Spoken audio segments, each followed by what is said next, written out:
Well, to make a long story short, after some 12-plus years working directly with Perkins at the St. Louis Zoo, the Brookfield Zoo in Chicago, the National Zoo in D.C., L.A. Zoo, and many other large zoos around the United States, I had done some 17,500 autopsies on over 454 species of animals, plus 3,000 human beings for a comparison. And what I learned was that every animal and every human being who dies of natural causes dies of a nutritional deficiency disease.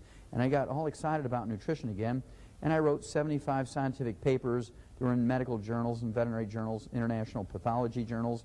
I wrote some 15 chapters for 8 multi-authored textbooks.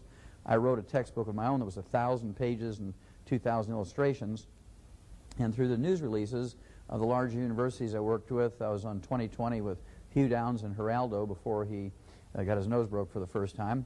And through the news releases, again, through the universities, I was in some 1,700 newspapers around the world through the UPI and AP Newswire service. And with all this public exposure and with all the scientific exposure, I couldn't get people who are in a position of authority, either in medical research or in government, to get too excited about preventing and curing diseases in human beings with nutrition like we did in animals. So I got frustrated enough, I went back to school up in Portland, Oregon, became a physician, and I practiced there for 12 years as a general family practitioner, and I used everything that I had learned in veterinary nutrition in my human patients. And of course, this was no surprise to me that the concept works just as well in people as it does in animals. There are 90 essential nutrients, 60 minerals, 16 vitamins, 12 essential amino acids, and 3 essential fatty acids, and they're called essential nutrients for 2 reasons. Number one, our bodies cannot manufacture them. We must consume these essential nutrients every day, either as food or as a supplement. Number two, if any one of these 90 essential nutrients is missing for a couple of weeks, couple of months, couple of years, you get on the average 10 deficiency diseases. 10 deficiency diseases times 90 essential nutrients, that's 900 diseases that are preventable with proper supplementation.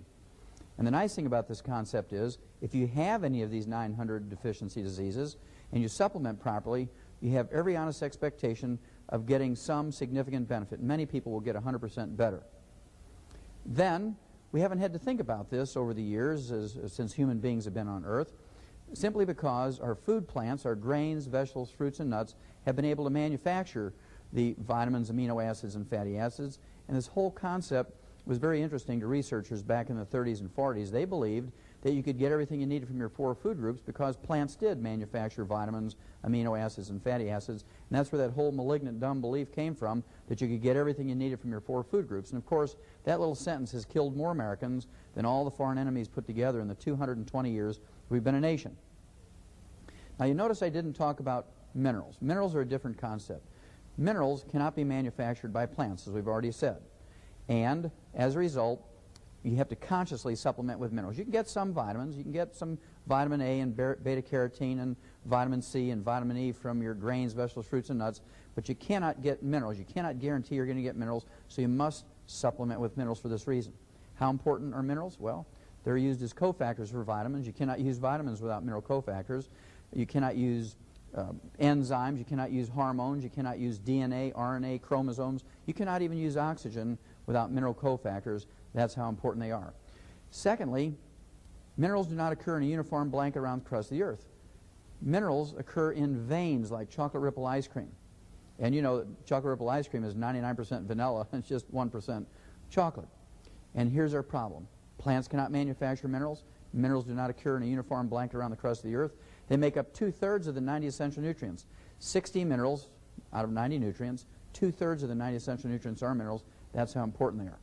Now, one of the things that cause problems, in addition to plants not being able to manufacture minerals and minerals not occurring in a uniform blanket around the crust of the earth, is that we've used a simple fertilizer for the last 100 years in the United States called NPK, nitrogen, phosphorus, potassium. And the simple fertilizer gave the farmers the maximum yield in terms of tons and bushels per acre. Nobody gave a farmer any kind of tax break or cash incentive to make sure that you and I got all 60 essential minerals. That's our own responsibility. Farmers grew tons and bushels. Now, one of the things I want you to pick up, one of the things I want you to get, is a copy of U.S. Senate Document 264. U.S. Senate Document 264 says that there's no longer any nutritional minerals left in our farm and range soils. And as a result, the grains, vegetables, fruits, and nuts that are grown there are minerally deficient. And as a result, the animals and people who eat these minerally deficient grains, vegetables, fruits, and nuts get mineral deficiency diseases, and the only way to prevent and cure them is with mineral supplementation. Now, to me, the scary thing about U.S. Senate Document 264 is that it was written and published in 1936. 1936. And at that time, we began to put vitamins and minerals and trace minerals into animal feeds to make up the difference. And, of course, since that time, we've been able to prevent and cure all kinds of diseases in animals with these nutritional formulas. Unfortunately for human beings, we got wonder drugs in 1936. We got sulfa drugs in 36. We got penicillin in 38. And we got cortisone in 42. And it was very easy for the medical profession to con the American public into believing they would find a wonder drug to fix everything. If we just gave them enough money for research, and if we faithfully watched Dr. Marcus Welby, MD, that they would find a wonder drug to fix everything. Well, you don't believe that anymore. That's why you're here, because you don't believe this anymore.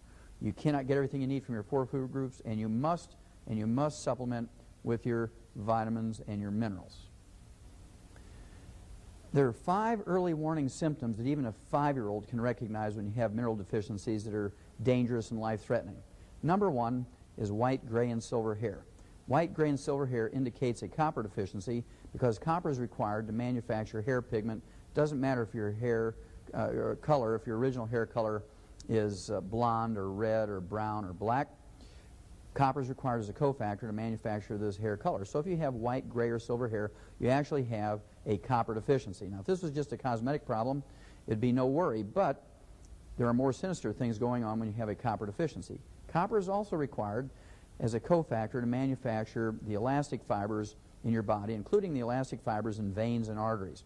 When you get a breakdown of the elastic fibers in veins, you get spider veins and varicose veins, which can result in certainly discomfort, but also you get a breakdown of the elastic fibers in veins. You begin to get a twisting and turning of the veins, so you're at high risk of getting a thrombosis or a blood clot, which can go to your lungs, cause pulmonary embolism or stroke. Then if you get a breakdown of the elastic fibers in your arteries, you get a balloon in that area of weakened wall, of the weakened arterial wall, and this is called an aneurysm. And if it's in a strategic location, like in your head or a coronary artery, and it ruptures, you will bleed to death in seconds, or you can get a stroke from that type of bleeding in the skull.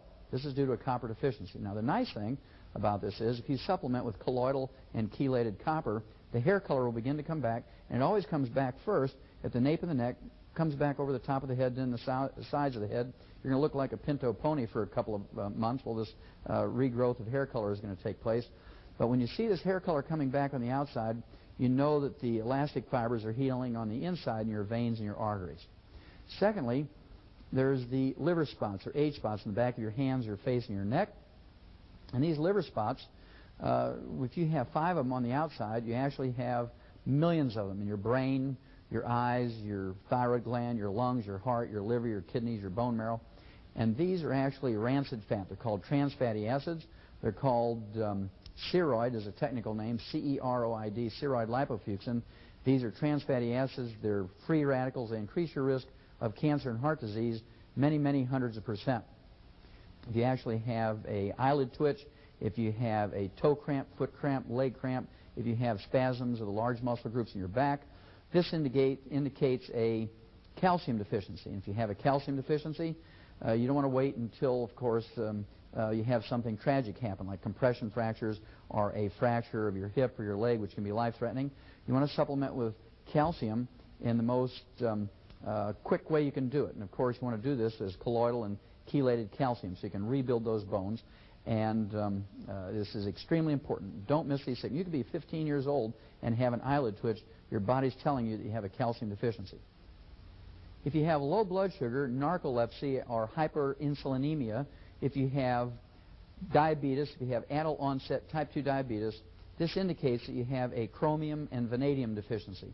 And if you supplement with chelated and colloidal chromium and vanadium, it'll take about 4 to 6 months for your low blood sugar, your narcolepsy, and your hyperinsulinemia to stabilize. And in a period of a couple of months, you should be able to significantly reduce the amount of either insulin or oral medication you're taking for your adult onset and type 2 diabetes. Then, the most common symptom of mineral deficiency occurs in 95% of all Americans. This is a symptom called pica and cribbing. It's a technical name for cravings and binge eating habits. In 1975, the U.S. Department of Agriculture said 95% of all Americans, regardless of age, are minerally deficient. And the most universal symptom of this mineral deficiency is pica and cribbing. These are cravings and binge eating habits. And the snack food industry has convinced people when you have these cravings and you have these binge eating habits and behaviors is because you need their chips and dips and candies and chocolate and soft drinks and so forth. In fact, your body is screaming for minerals. And all you have to do is supplement with minerals, and this binge eating habits go away. Now, farmers know about this. They see animals chewing on fences and half doors in the barn. These animals will be chewing on wire and nails and the paint off the barn. A good farmer or rancher will give those animals some minerals to save on veterinary bills, to save the animal's life, and to prevent having to rebuild the fence. Little children, little toddlers will also get pica and cribbing, and I know you've seen them eating dirt and sand and handfuls of dirt out of the houseplants. In the extreme, they may even eat the Tootsie Rolls out of the kitty litter box. They might eat the lead paint or the caulking from around the windows. This is because they're minerally deficient and they're craving things. They're going to stick a lot of things in their mouth trying to identify what they need. Pregnant women are legendary for having pica and cribbing. As the embryo develops, it steals minerals from the mother. It steals minerals from the mother to develop. And if she's not supplementing with minerals faster than the embryo is taking them from her, she's going to develop pica and cribbing. And she's going to want pickles and ice cream, usually at 2 o'clock in the morning. She's going to want pickles and ice cream. She's going to want chocolate, curly French fries. She may go out in a moonlit night out in the backyard with a spoon and eat clay. This is because the embryo is taking minerals from her faster than she is taking them in. Teenagers are legendary at having pica and cribbing. Adult non-pregnant women and adult men also get pica and cribbing, and this is because they're minerally deficient. And again, their bodies are screaming for minerals. Don't forget, 95% of all Americans are minerally deficient, and only you can consciously take in those 60 essential minerals. Remember, 10 deficiency diseases times 60 essential minerals is 600 diseases that are preventable with proper mineral supplementation. And the way to do it is by using the plant-derived colloidal minerals, which are up to 98% available to you, as opposed to inorganically bound minerals, which are ground-up rocks. These are only 3 to 5% available to an adult, and the best way for human beings and animals to take in, the way we're designed to do it, is in the plant-derived colloidal form. We are not designed to eat up mineral supplements. We are not designed to consume minerals as ground-up rocks in any way, shape, or form. We're designed to get our minerals by eating grains, vegetables, fruits, and nuts. The way it's supposed to be in the big scheme of things is that our food plants, our grains, vegetables, fruits, and nuts, take minerals out of the soil, the inorganic minerals out of the soil, convert them to colloidal minerals for their own use, and then we eat these grains, vegetables, fruits, and nuts, and that's how we're designed to get our minerals. And unfortunately, plants cannot manufacture minerals. Minerals do not occur in a uniform blanket around the crust of the earth. We've used a very simple fertilizer over the years, NPK, nitrogen, phosphorus, potassium, to make sure we get the maximum yields in terms of tons and bushels per acre. Nobody gives a farmer any kind of tax break to make sure we get all 60 essential minerals. Therefore, it's yours and my responsibility to do that.